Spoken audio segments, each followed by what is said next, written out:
இந்த பூமியிலே இருளை அகற்றுவதற்காக, அல்லாஹுடைய வெளிச்சத்தை கொண்டு வருவதற்காக அல்லாஹ் ரப்புல் ஆலமீன் ஒரு சிறந்த படைப்பை, அல்லாஹுடைய படைப்புகளில் இந்த படைப்பை போன்று ஒரு படைப்பே கிடையாது என்று அல்லாஹ் ரப்புல் ஆலமீன் நிரூபணம் செய்வதற்காக ஒரு பிறப்பை அல்லாஹ் ஏற்படுத்துகிறான். ஹாதல் மீலாதுல் முபாரக் அல்லதி அக்ரஜல் பஷரியத மினல் ظுலுமாத்தி இலன் நூரி பிஇذனில்லாஹி ஜல்ல வஅலா. அல்லாஹ்வுடைய அருளை கொண்டு அசத்தியத்தை அழித்தொழிப்பதற்காக, இருளை இந்த பூமியிலிருந்து அகற்றுவதற்காக அல்லாஹ் ரப்புல் ஆலமீன் ஒரு பிறப்பை அல்லாஹ் ஏற்படுத்துகிறான். அல்லாஹ் ஷிர்க்கை அழிக்க நாடினான். அல்லாஹ் அவன் வெறுத்த இந்த ஷிர்க்கையும் இது போன்ற மூட நம்பிக்கைகளையும் மூட கொள்கைகளையும் அல்லாஹ் அழிக்க நாடி ஃபபஅஸ முஹம்மதன் ரசூலுல்லாஹ் ஸல்லல்லாஹு அலைஹி வஸல்லம் மக்களை அநீதத்திலிருந்து நேர்வழியின் பக்கம் அழைத்து வருவதற்காக முஹம்மது ரசூலுல்லாஹ் ஸல்லல்லாஹு அலைஹி வஸல்லம் அவர்களை அல்லாஹ் பிறக்க வைக்கின்றான். இந்த உலகத்திலே இந்த உலகம் அருள் பெற்ற நாள் என்று ஒன்று இருக்கிறது. அதுதான் முஹம்மது ரசூலுல்லாஹ் ஸல்லல்லாஹு அலைஹி வஸல்லம் அவர்கள் பிறந்த நாள். இந்த உலகத்திலே இருள் சூழ்ந்த நாளென்று ஒன்று இருக்கிறது. அதுதான் முஹம்மது ரசூலுல்லாஹ் ஸல்லல்லாஹு அலைஹி வஸல்லம் இந்த உலகத்தை விட்டு பிரிந்த நாள். மீலாதுன் நபி முஹம்மது ரசூலுல்லாஹ் ஸல்லல்லாஹு அலைஹி வஸல்லம் உடைய பிறப்பு. ஜும்ஹூர் அஹ்லி தாரீഖ் வஸ்ஸீரா, தாரீഖுடைய ஆசிரியர்கள், சீராவுடைய ஆசிரியர்கள் எல்லோரும் ஒன்று சேர்ந்து கூறுகின்றார்கள், அலா அன்ன நபிய ஸல்லல்லாஹு அலைஹி வஸல்லம் முஹம்மது ரசூலுல்லாஹ் ஸல்லல்லாஹு அலைஹி வஸல்லம் உலித யௌமல் இத்னைன், திங்கள்கிழமை பிறந்தார்கள் என்று.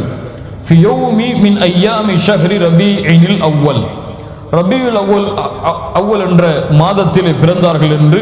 ஃபி ஆமில் ஃபீல், ஆமுல் ஃபீல் யானை படையுடைய ஆண்டிற்கு பிறகு என்று, அந்த ஆண்டிலே என்று யானைப்படை அழிந்த சம்பவம் நடந்த நிகழ்வுக்கு 50 நாட்களுக்கு பிறகு யௌமுல் இஸ்னைன் திங்கட்கிழமை ரபீஉல் அவ்வல் மாதத்திலே முஹம்மது ரசூலுல்லாஹ் ஸல்லல்லாஹு அலைஹி வஸல்லம் பிறந்தார்கள். முஹம்மது ரசூலுல்லாஹ் ஸல்லல்லாஹு அலைஹி வஸல்லம் எந்த கிழமை நோன்பு வைத்தார்கள்? வாரங்களில் திங்கட்கிழமை. முஹம்மது ரசூலுல்லாஹ்விடத்திலே திங்கட்கிழமை ஏன் அல்லாஹ்வுடைய தூதரை நோன்பு வைக்கின்றீர்கள் என்று கேட்டதற்கு என்ன சொன்னார்கள்? இந்த நாளில்தான் நான் பிறந்தேன். அல்லாஹ்வுடைய தூதருடைய பிறப்புக்கு நன்றி செலுத்துவதற்காக முஹம்மது ரசூலுல்லாஹ் திங்கட்கிழமை நோன்பு வைத்தார்கள். திங்கட்கிழமை என்பது ஹதீஸின் அடிப்படையில் உறுதியானது. ரபீஉல் அவ்வல் மாதமும் சில ஆதாரங்களின் அடிப்படையில் உறுதியானது, ஆமுல் ஃபீல் உறுதியானது. ஆனால் முஹம்மது ரசூலுல்லாஹ் எப்போது பிறந்தார்கள் என்ற தேதி முடிவானது கிடையாது. முஹம்மது ரசூலுல்லாஹ் திங்கட்கிழமை பிறந்தார்கள் என்பது உறுதி, ரபீஉல் அவ்வல் மாதத்திலே பிறந்தார்கள் என்பதும் உறுதி, ஆமுல் ஃபீல் என்ற ஆண்டிலே பிறந்தார்கள் என்பதும் உறுதி. ஆனால் எது உறுதி கிடையாது, எந்த தேதியிலே பிறந்தார்கள் என்று. இப்னு இஸ்ஹாக் வரலாற்றை முதலாக தொகுத்த அந்த இப்னு இஸ்ஹாக் அவர்கள் 12வது ரபீஉல் அவ்வலுடைய மாதத்தின் 12வது தேதியில் பிறந்தார்கள் என்று சொல்லுகிறார்கள். ஆனால் அதற்குரிய எந்த ஒரு ஆதாரத்தையும் அவர்கள் முன்வைக்கவில்லை. அதற்கு முன்னால் வாழ்ந்த தாபீன்கள் 2வது நாள் என்றும் 8வது நாள் என்றும் சொல்லுகின்றார்கள். அவர்களுக்கெல்லாம் பின்னால் வந்தவர் தான் இப்னு இஸ்ஹாக். இப்படி நாட்களில் 22 என்று, 25 என்று, சில ரமதான் மாதத்தில் என்று, இப்படி பல கருத்து வேறுபாடுகள் இதில் நுழைந்தால் நாம் பார்த்து கொண்டே இருக்கலாம். இதில் ஒரு முடிவை நாம் காண முடியாது. ஏன்? அந்த தேதியை முஹம்மது ரசூலுல்லாஹ் எமக்கு கூறாத பொழுது சஹாபாக்களும் அந்த தேதியை பதிவு செய்யவில்லை. ஏன்? ஒரு தேதியை கணக்கெடுப்பதெல்லாம் அல்லாஹ்வுடைய தூதருடைய காலத்திலே இருந்த முறை கிடையாது.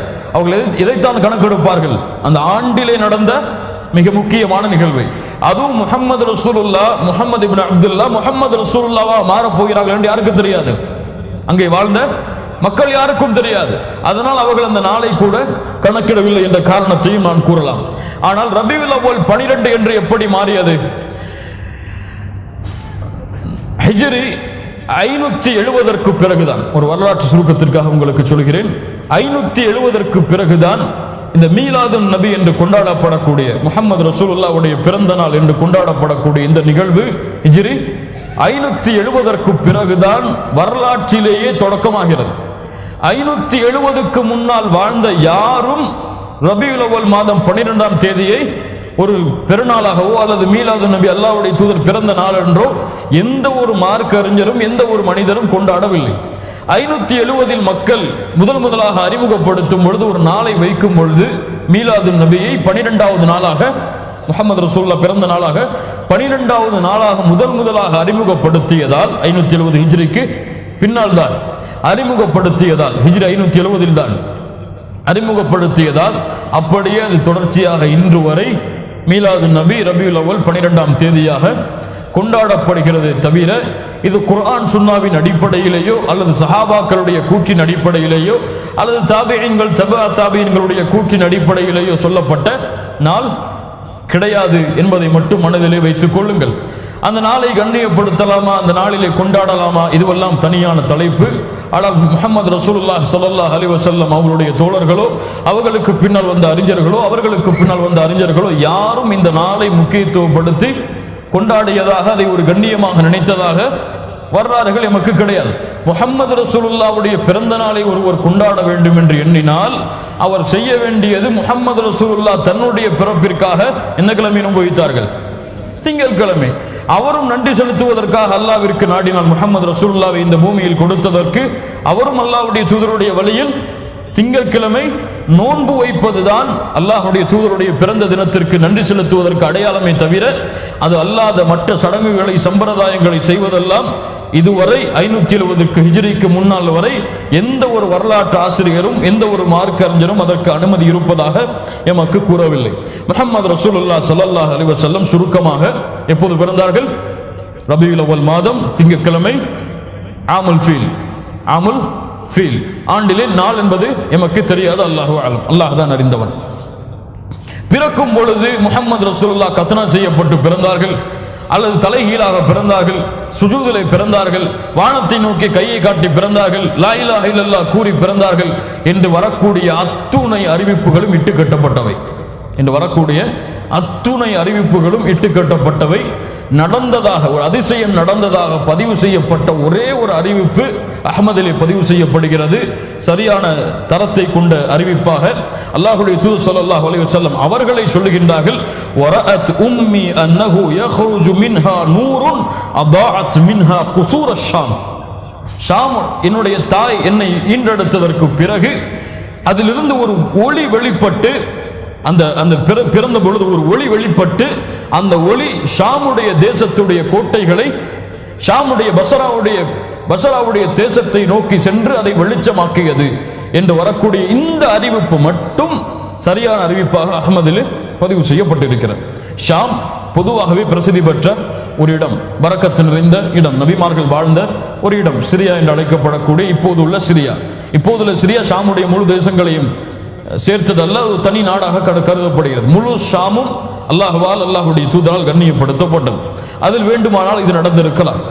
மற்ற நடந்த அத்துணை அறிவிப்புகளும் இட்டு கட்டப்பட்டவைதான். முஹம்மது ரசூலுல்லாஹ் ஸல்லல்லாஹு அலைஹி வஸல்லம் அவர்கள் வித்தியாசமான ஒரு பிறப்பாகவெல்லாம் பிறக்கவில்லை. ஒரு சாதாரண ஒரு குழந்தை பிறப்பது போன்றுதான் முஹம்மது ரசூலுல்லாஹ் ஸல்லல்லாஹு அலைஹி வஸல்லம் இந்த பூமியிலே பிறந்தார்கள்.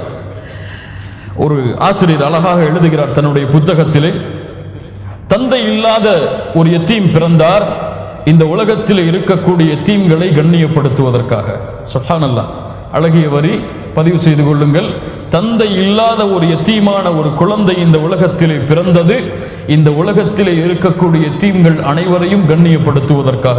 வத்துஹா வல்லைலி இதா சஜா மா வத்தஅக ரப்புக வமா கலா வலல் ஆখিরাতু கைருல் லக மினல் ஊலா வலசௌஃப யுஅதீக ரப்புக ஃபதர்தா அலம் யஜிதுக யதீமன் ஃபஆவா. நீங்கள் யத்தீமாக இருந்தீர்கள், அல்லாஹ் உங்களை அரவணைக்கவில்லையா? ஓ அலம் யஜிதுக யதீமன் ஃபஆவா. யத்தீமான நிலையில் ஒரு குழந்தை இந்த பூமியிலே பிறந்தது. ஏன் முஹம்மது ரசூலுல்லாஹ் பிறப்பதற்கு முன்னாலேயே யார் மரணித்து விட்டார்கள்? அவருடைய தந்தை மரணித்து விட்டார்கள். அவருடைய தாயும் அதற்கு பிறகு சிறிய ஆண்டுகளுக்கு பிறகு மரணித்து விட்டார்கள். அவருடைய பாட்டனாராகிய அப்துல் முத்தலிபும் சிறிய ஆண்டுகளுக்கு பிறகு மரணித்து விட்டார்கள். ஏன் அல்லாஹ் அவர்களை யத்தீமாக ஆக்கினான்? ஒரு மிகப்பெரிய இப்ராவை நம்முடைய வரலாற்று ஆசிரியர்கள் பாடத்தை நமக்கு கொடுக்கிறார்கள். என்ன பாடம்? யாக்கூப் அலைஹிஸ்ஸலாமுடைய பிள்ளையார் யூசுப் அலைஹிஸ்ஸலாம். யாக்கூப் அலைஹிஸ்ஸலாம், யூசுப் அலைஹிஸ்ஸலாம் அவர்களுக்கு சிறிய ஆண்டுகளுக்கு பிறகு அல்லாஹ் அந்த தந்தை மகனுடைய பிரிவை எல்லாம் ஏற்படுத்தி யூசுப் அலைஹிஸ்ஸலாம் வளர்ந்து பெரிய ஆளாக மாறியதற்கு பிறகுதான் மீண்டும் தந்தையை சந்திக்கிறார். ஆனால் அவருடைய தந்தை வளர்க்கவில்லை என்ற காரணத்தால் அவர்களுடைய குணத்திலோ அல்லது அவர்களுடைய வழக்கத்திலோ ஏதாவது மாற்றம் ஏற்பட்டதா? இல்லை. ஏன்? யூசுப் அலைஹிஸ்ஸலாமுடைய அந்த வாழ்க்கையை வடிவமைத்தவன் யார்? யார்? அல்லாஹ். முஹம்மது ரசூலுல்லாஹ் ஸல்லல்லாஹு அலைஹி வஸல்லமுடைய வாழ்க்கையிலும் அந்த நிகழ்வைத்தான் அல்லாஹ் ஏற்படுத்தினான். முஹம்மது ரசூலுல்லாஹ் ஸல்லல்லாஹு அலைஹி வஸல்லம் யாருடைய அரவணைப்பில் முழுவதுமாக வளரவில்லை என்றாலும் அவருடைய வாழ்க்கையை வடிவமைத்தவன் அல்லாஹ் ரப்புல் ஆலமீன். அல்லாஹ் யாருக்கு நாடுகிறானோ அவர்களுக்கு அல்லாஹ் அந்த சிறப்பை கொடுப்பான். முஹம்மது ரசூலுல்லாஹ் ஸல்லல்லாஹு அலைஹி வஸல்லம் அவர்கள் பிறந்ததற்கு காரணம் ஒன்று, அன தஅவத்து அபி இப்ராஹிம். முஹம்மது ரசூலுல்லாஹ் ஸல்லல்லாஹு அலைஹி வஸல்லம் சொன்னார்கள், அன தஅவத்து அபி இப்ராஹிம், நான் இப்ராஹிம் அவர்களுடைய பிரார்த்தனையிலிருந்து வந்தவன். இப்ராஹிம் அலைஹிஸ்ஸலாம் என்ன பிரார்த்தனை செய்தார்கள்? சூரத்துல் பக்கராவுடைய 129வது வசனத்தில் அல்லாஹ் சொல்கிறான், ரப்பனா வபஅஸ் ஃபீஹிம் ரசூலம் மின்ஹும் யத்லு அலைஹிம் ஆயாத்திக் வ யுஅல்லிமுஹுமுல் கிதாப வல் ஹிக்ம வ யுஸக்கீஹிம் இன்னக அன்தல் அஸீஸுல் ஹகீம். இப்ராஹிம் அலைஹிஸ்ஸலாம் பிரார்த்தனை செய்தார்கள், யா அல்லாஹ், என்னிடத்திலிருந்து ஒரு ரசூலை நீ ஏற்படுத்து, அவருடைய வசனத்தை ஓதி காட்ட வேண்டும், மக்களுக்கு வேதத்தையும் ஞானங்களையும் கற்றுக் கொடுத்து அவர்களை சுத்தப்படுத்த வேண்டும். இந்த பிரார்த்தனையிலிருந்து தான் அல்லாஹ் ரப்புல் ஆலமீன் முஹம்மது ரசூலுல்லாஹ் ஸல்லல்லாஹு அலைஹி வஸல்லம் அவர்களை அல்லாஹ் படைத்தான். முஹம்மது ரசூலுல்லாஹ் இந்த உலகம் ஆரம்பிப்பதற்கு முன்னாலேயே படைக்கப்பட்டு விட்டார்கள் என்று சொல்லுவதெல்லாம் மார்க்கத்திலே புதுமைகளை ஏற்படுத்துவதுதான். முஹம்மது ரசூலுல்லாஹ் இந்த உலகம் ஆரம்பிப்பதற்கு முன்னாலேயே ஆதம் அலைஹிஸ்ஸலாம் அவர்கள் பார்த்தார்கள் அல்லாஹ்வுடைய அரிஷை. அங்கே லா இலாஹ இல்லல்லாஹ் முஹம்மது ரசூலுல்லாஹ் எழுதப்பட்டிருந்தது. அந்த முஹம்மது ரசூலுல்லாஹ் யார் என்று கேட்டார்கள். அல்லாஹ் கூறினான், இதற்கு பிறகு வரக்கூடிய நபி இவர்தான் என்று சொன்னதற்கு பிறகு அவர்களை கொண்டு அல்லாஹ்விடத்திலே மன்னிப்பை கேட்டார்கள். அல்லாஹ் மன்னித்தான் என்று வரக்கூடிய வரலாறுகள் அனைத்தும் இட்டு கட்டப்பட்டவை. அது எதுவும் சரியான வரலாறுகள் கிடையாது. முஹம்மது ரசூலுல்லாஹ் ஸல்லல்லாஹு அலைஹி வஸல்லம் அல்லாஹ் நாடியதால் பிறந்தார்கள். உலகம் ஆரம்பிப்பதற்கு முன்னால் எல்லாம் முஹம்மது இல்லை என்றால் அல்லாஹ் இந்த உலகத்தை படைத்திருக்க மாட்டான் ஸல்லல்லாஹு அலைஹி வஸல்லம். இதுவெல்லாம் இட்டு கட்டப்பட்ட செய்திகள். சரியான ஆதாரங்களை கொண்டு இருந்தால் அதை நம்முடைய தலையிலே வைத்திருப்போம். சரியான ஆதாரங்களை கொண்டு இல்லாத காரணத்தால் அவற்றை நாம் ஏற்க வேண்டும் என்ற அவசியம் இல்லை. முஹம்மது ரசூலுல்லாஹ் சொன்னார்கள், தஅவத்து அபி இப்ராஹிம் வ பிஷாரத்து ஈசா கௌமுஹு. ஈசா அலைஹிஸ்ஸலாம் அவருடைய சமூகத்திற்கு செய்த நற்செய்தி. நான் சூரத்துல் ஸஃபுடைய 6வது வசனத்தில் அந்த நற்செய்தியை சொல்லுகிறான், وَإِذْ قَالَ عِيسَى ابْنُ مَرْيَمَ يَا بَنِي إِسْرَائِيلَ إِنِّي رَسُولُ اللَّهِ إِلَيْكُمْ مُصَدِّقًا لِمَا بَيْنَ يَدَيَّ مِنَ التَّوْرَاةِ وَمُبَشِّرًا بِرَسُولٍ يَأْتِي مِنْ بَعْدِي اسْمُهُ أَحْمَدُ. ஈசா அலைஹிஸ்ஸலாம் தன்னுடைய சமூகத்திற்கு அஹ்மத் என்ற ஒரு நபி உங்களுக்கு பின்னால் வருவார்கள் என்று நற்செய்தி சொன்னார்கள். அல்லாஹ்வுடைய தூதர் சொன்னார்கள், தஅவத்து அபி இப்ராஹிம் வ பிஷாரத்து ஈசா கௌமஹு. நான் இப்ராஹிம் அவர்களுடைய பிரார்த்தனை, ஈசா அவர்களுடைய நற்செய்தி. முஹம்மது ரசூலுல்லாஹ் ஸல்லல்லாஹு அலைஹி வஸல்லம் அவர்கள் பிறந்தவுடன், இந்த பூமியிலே பிறந்தவுடன், அபூ தாலிப் அவர்கள் முஹம்மது ரசூலுல்லாஹ் ஸல்லல்லாஹு அலைஹி வஸல்லம் அவர்களுக்கு முஹம்மது என்ற பெயரை வைத்தார்கள். வரலாற்று ஆசிரியர்கள் இந்த பெயர் மக்காவிலே இந்த பெயர் மக்காவிலே அல்லாஹ்வுடைய தூதருக்கு முன்னால் யாருக்கும் வைக்கப்படவில்லை. சுப்ஹானல்லாஹ். அல்லாஹ் தேர்ந்தெடுக்கிறார். முஹம்மது ரசூலுல்லாஹ் ஸல்லல்லாஹு அலைஹி வஸல்லம் அவர்களுக்கு அபூ தாலிப் என்ற பெயரை, அபூ தாலிப் அவர்கள் முஹம்மது என்ற பெயரை வைத்தார்கள். முஹம்மது ரசூலுல்லாஹ் ஸல்லல்லாஹு அலைஹி வஸல்லம் அவர்கள் பிறந்ததற்கு பிறகு முதலாக அல்லாஹ்வுடைய தூதருக்கு பால் கொடுத்தவர்கள் ஆமினா அவர்களுடைய தாய்தான். ஆனால் இரண்டாவது பால் கொடுத்தவர்கள் அபூ லஹபுடைய அடிமை பெண். மூன்றாவதாகத்தான் மிக கண்ணியத்துக்குரிய ஹலீமா பின்த் அபி துவைப் அஸ்-சஅதியா மின் பனி சஅத் கோத்திரத்தை சார்ந்த ஹலீமா அஸ்-சஅதியா என்று அழைக்கப்படக்கூடிய அந்த பெண்மணி அவர்கள் அல்லாஹ்வுடைய தூதர் ஸல்லல்லாஹு அலைஹி வஸல்லமுக்கு மூன்றாவது பால்குடி தாயாக மாறினார்கள். அல்லாஹ்வுடைய தூதர் ஸல்லல்லாஹு அலைஹி வஸல்லம் பிறந்ததற்கு பிறகு ஹலீமா அஸ்-சஅதியா, இப்னு இஸ்ஹாக் இந்த வரலாற்று ஆசிரியர் அவர் இந்த சம்பவத்தை பதிவு செய்கிறார். ஆதாரப்பூர்வமான சம்பவமாக பதிவு செய்யப்படுகிறது. حليمة كانت حليمة بنت أبي دؤيب السعدية أم رسول الله صلى الله عليه وسلم التي أرضعته. அல்லாஹ்வுடைய தூதருடைய பால்குடி தாயாக ஹலீமா சஅதியா அவர்கள் இருந்தார்கள். أنها خرجت من بلدها مع زوجها وابن لها صغير ترضعه في نسوة من بني سعد بن بكر تلتمس الرضاعة. அந்த காலத்துடைய வழக்கம் என்னவென்றால், அரபுகள் தன்னுடைய பிறந்த குழந்தைகளுக்கு பால் கொடுப்பதற்காக சொந்த தாயை தேர்ந்தெடுக்காமல் வாடகை தாய்களை தேர்ந்தெடுத்து அவர்களுக்கு அந்த பால்குடி உறவை ஏற்படுத்துவார்கள். அதற்கு பல காரணங்கள் வரலாற்று ஆசிரியர்களால் சொல்லப்படுகிறது.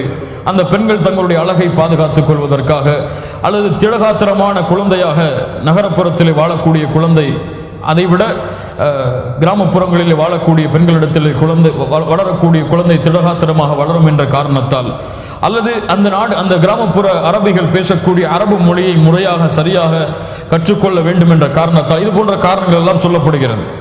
அதற்காக அரபுகள் வாடகை தாய்களை தன்னுடைய பிள்ளைகளுக்கு பால்குடி உறவை ஏற்படுத்துவதற்காக அழைப்பது வழக்கம். அதுபோன்று இந்த பனு சஅத் என்ற கோத்திரத்தில் இருந்து பெண்கள் எல்லோரும் மக்காவை நோக்கி வர ஆரம்பிக்கிறார்கள். ஹலீமா சஅதியா அவர்களும் அவர்களுடைய கணவனும் அவருடைய குழந்தையும் கடினமான பஞ்ச காலத்திலே எந்த தொகையும் இல்லாமல் ஒரு வெள்ளை கழுதையிலே ஒரு கிலோ ஒட்டகத்தோடு, எந்த ஒரு பாலும் அந்த ஒட்டகத்திலிருந்து பெற முடியாது, அப்படிப்பட்ட ஒரு கிலோ ஒட்டகத்தோடு கிளம்பி வருகிறார்கள்.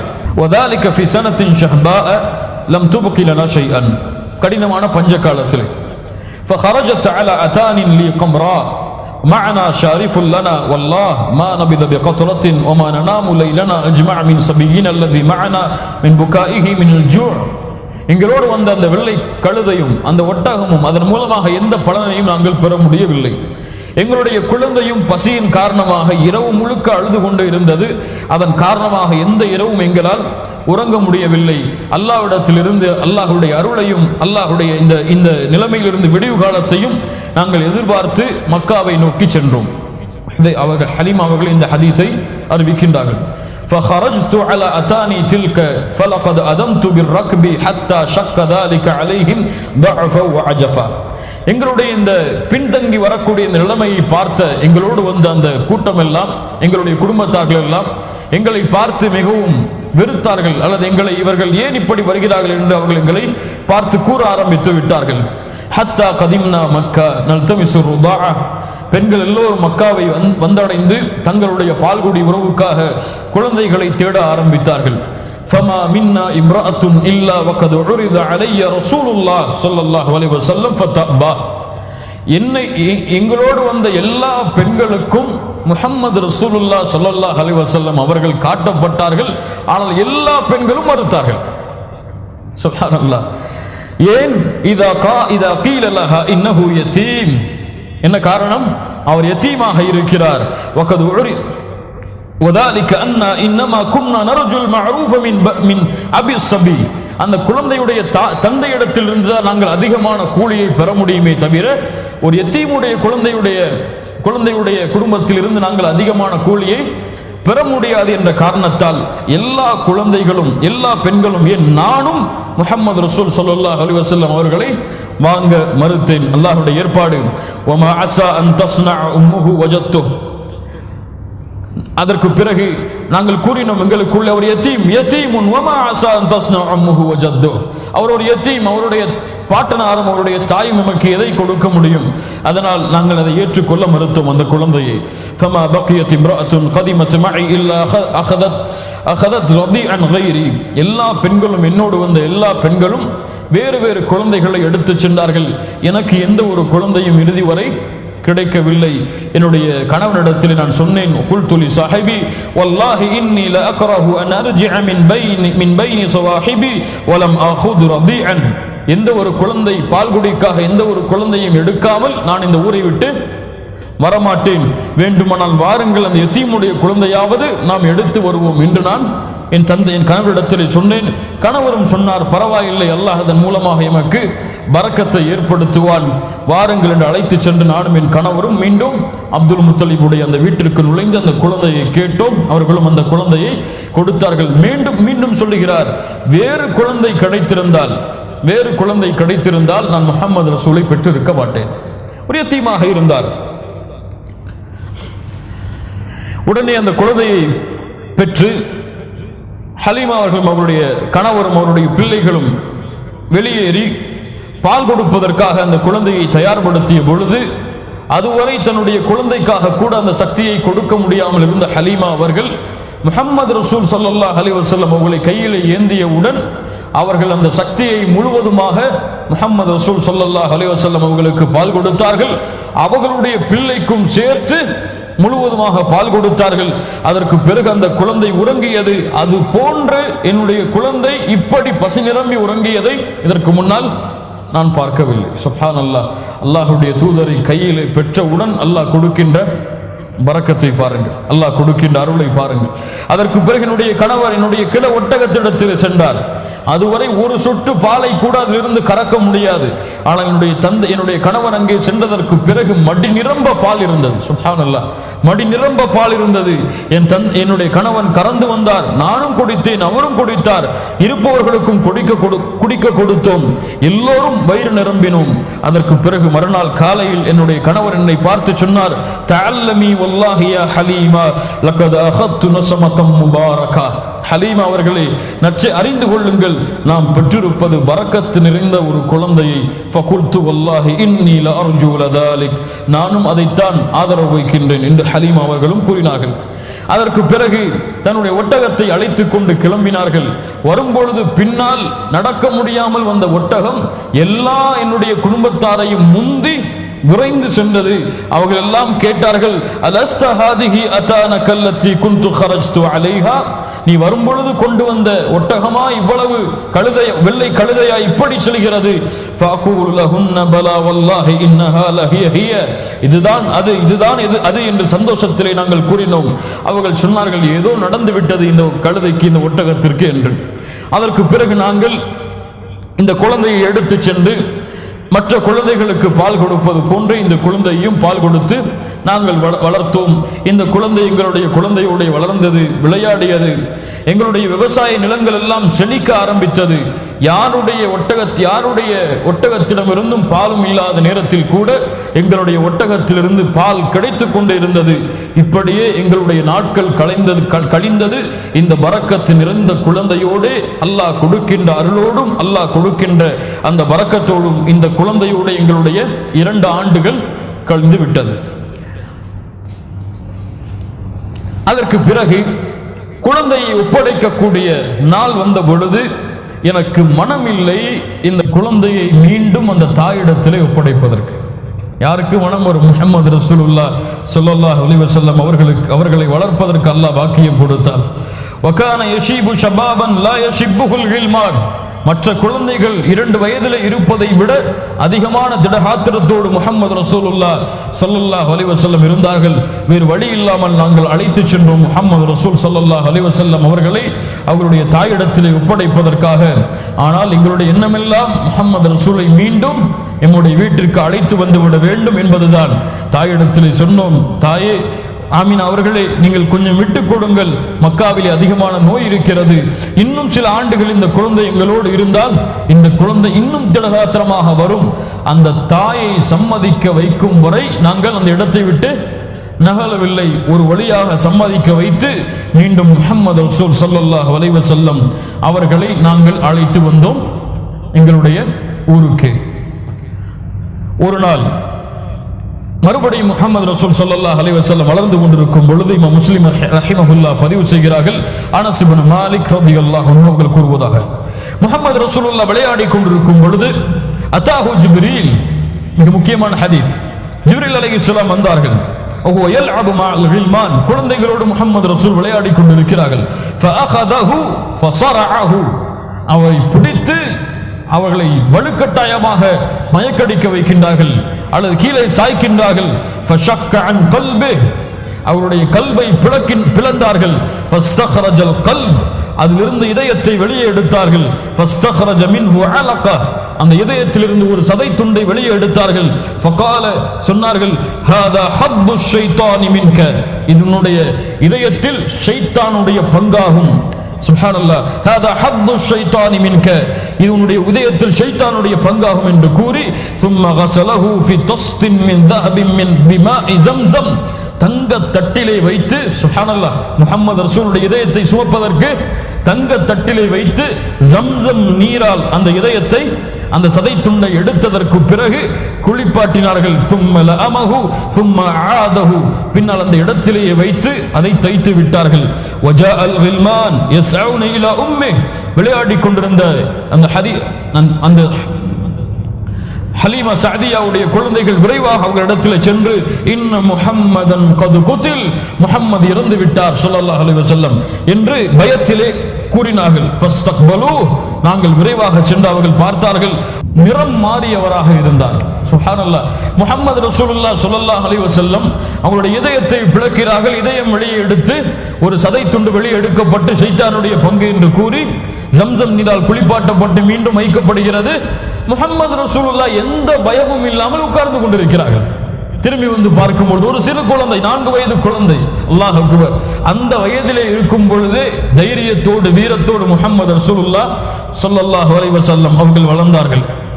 வகால அனஸ், இந்த ஹதீஸை பதிவு செய்யக்கூடிய அனஸ் அவர்கள் சொல்கிறார்கள், கது குன்து அரா அஸர தாலிகல் மிக்யத் ஃபீ ஸத்ரி, முஹம்மது ரசூலுடைய அந்த மேலே அந்த இதயம் பிளக்கப்பட்டு தைக்கப்பட்ட அடையாளத்தை நான் பார்த்திருக்கிறேன். அல்லாஹ் அக்பர். முஹம்மது ரசூலுடைய அந்த இதயம் பிளக்கப்பட்டு மீண்டும் தைக்கப்பட்ட அடையாளத்தை முஹம்மது ரசூல் ஸல்லல்லாஹு அலைஹி வஸல்லம் அவர்களுடைய உடம்பிலே நான் பார்த்திருக்கிறேன். இது எப்படி சாத்தியமாகும்? எப்படி இதயத்தை பிளக்க முடியும்? இதயம் பிளந்தா உயிர் போயிருமே. இப்படி எல்லாம் அறிவை வைத்து இந்த சம்பவத்தை சிந்திப்பதற்கு மார்க்கத்திலே அனுமதி கிடையாது. ஹதீஸ் நம்பியாக வேண்டும். அதற்கு பிறகு இந்த நிகழ்வு நடந்ததற்கு பிறகு முடிச்சிடும் 5 நிமிஷத்துல இன்ஷா அல்லாஹ். நிகழ்வு நடந்ததற்கு பிறகு ஹலீமா சஅதியா அவர்கள் பயம் கொண்டு மீண்டும் தாயிடத்திலே இந்த குழந்தையை ஒப்படைத்து விடுவோம் என்று தாயை சந்திக்க மக்காவிற்கு வந்து தாயிடத்திலேயே குழந்தை முஹம்மது ரசூலுல்லாஹ் ஸல்லல்லாஹு அலைஹி வஸல்லம் அவர்களை ஒப்படைக்கிறார்கள். 6 வயது வரை முஹம்மது ரசூலுல்லாஹ் ஸல்லல்லாஹு அலைஹி வஸல்லம் ஆமீனா அவர்களிடத்திலேயே வளர்கிறார்கள். ஆமினா அவர்கள் தன்னுடைய கணவனுடைய கபரை பார்ப்பதற்காக மதீனாவிற்கு சென்று திரும்பக்கூடிய வழியில் நோய்வாய்ப்பட்டு இறந்து விடுகிறார்கள். முஹம்மது ரசூலுல்லாஹ் ஸல்லல்லாஹு அலைஹி வஸல்லம் 6 வயதை அடைந்த பொழுது, 6 வயதை அடைந்ததிலிருந்து அப்துல் முத்தலிப், அல்லாஹ்வுடைய தூதருடைய பாட்டனராகிய அப்துல் முத்தலிப் அவர்கள் அந்த குழந்தையை எடுத்து வளர்க்க ஆரம்பிக்கின்றார்கள். மற்ற குழந்தைகளுக்கு கொடுக்கக்கூடிய பாசத்தையும் அன்பையும் விட அப்துல் முத்தலிப் தன்னுடைய பேரனாகிய முஹம்மது ரசூலுல்லாஹ் ஸல்லல்லாஹு அலைஹி வஸல்லம் அவர்களுக்கு அதிகமான பாசத்தையும் அன்பையும் வழிகாட்டி வளர்க்கிறார்கள். மக்காவிலே கஅபாவிலே அவர்களுக்கென்று ஒரு தனி இடம் இருந்தது. அந்த இடத்திலே யாரையும் அப்துல் முத்தலிப் உட்கார விட மாட்டார்கள், யாரும் உட்காரவும் மாட்டார்கள் அப்துல் முத்தலிபுடைய மரியாதைக்காக. ஆனால் முஹம்மது ரசூலுல்லாஹ் ஸல்லல்லாஹு அலைஹி வஸல்லம் அவர்கள் உட்காரும் பொழுது அப்துல் முத்தலிப் எந்த தடையும் சொல்ல மாட்டார்கள். அவர்களை முஹம்மது ரசூல் அந்த இடத்தில் உட்காருவதை சிலர் தடுக்கும் பொழுது கூட, விடுங்கள், அவருக்கென்று ஒரு தனி இடம் இருக்கிறது என்னிடத்தில். சுப்ஹானல்லாஹ். அவருக்கென்று ஒரு தனி மரியாதை கண்ணியம் என்னிடத்தில் இருக்கிறது, அவர் அந்த இடத்திலே உட்காரட்டும் என்று கூறி முஹம்மது ரசூலுல்லாஹ் ஸல்லல்லாஹு அலைஹி வஸல்லம் அவர்களுடைய தலைமுடியை தடவிக்கொண்டே அப்துல் முத்தலிப் இருப்பார்கள். எவ்வளவு அழகான பாக்கியம் கண்ணியத்துக்குரிய நண்பர் சகோதரிகளே. இப்படி அவர்களுடைய 8 வயது கழிந்தது. 8 வயதிலே அல்லாஹ் ரப்புல் ஆலமீன் அப்துல் முத்தலிப் அவர்களையும் தன்னிடத்திலே அழைத்துக் கொள்கிறான். தாயும் இறந்து விடுகிறார்கள், தந்தையும் இறந்து விடுகிறார்கள், பாட்டனாரும் இறந்து விடுகிறார். அதற்கு பிறகு பாட்டனார் இருக்கும் பொழுதே தனக்கு பிறகு பார்த்துக் கொள்வதற்காக தன்னுடைய மகனுடைய இன்னொரு சகோதரனாகிய அபூ தாலிப் அவர்களை தேர்ந்தெடுத்து முஹம்மது ரசூலை ஒப்படைக்கின்றார்கள். 8 ஆண்டுகளுக்கு பிறகு இவ்வளவு பெரிய இழப்புகளையும் தாங்கிக் கொண்டு அந்த சிறு குழந்தை மக்காவிலே வளர்கிறது. எப்படி வளர்கிறது? எப்படி அல்லாஹ் ரப்புல் ஆலமீன் அந்த குழந்தையை வளர்த்தான்? அவர்களுடைய 40 வயதுக்கு முன்னால் வரை என்னவெல்லாம் நடந்தது அவர்களுடைய வாழ்க்கையில் என்பதை இன்ஷா அல்லாஹ் அடுத்த வகுப்பிலே நாம் பார்ப்போம். அல்லாஹ் ரப்புல் ஆலமீன் அதற்கு அருள் செய்யட்டும். அல்லாஹ் ரப்புல் ஆலமீன் அதற்கு உதவி செய்யட்டும். அல்லாஹ் ரப்புல் ஆலமீன் நாம் கற்ற கல்வியை புரிவதற்கும் அதை செயல்படுத்துவதற்கும் பிறருக்கு எடுத்து வைப்பதற்கும் அல்லாஹ் ரப்புல் ஆலமீன் எமக்கு வாய்ப்பை அளிப்பானார்.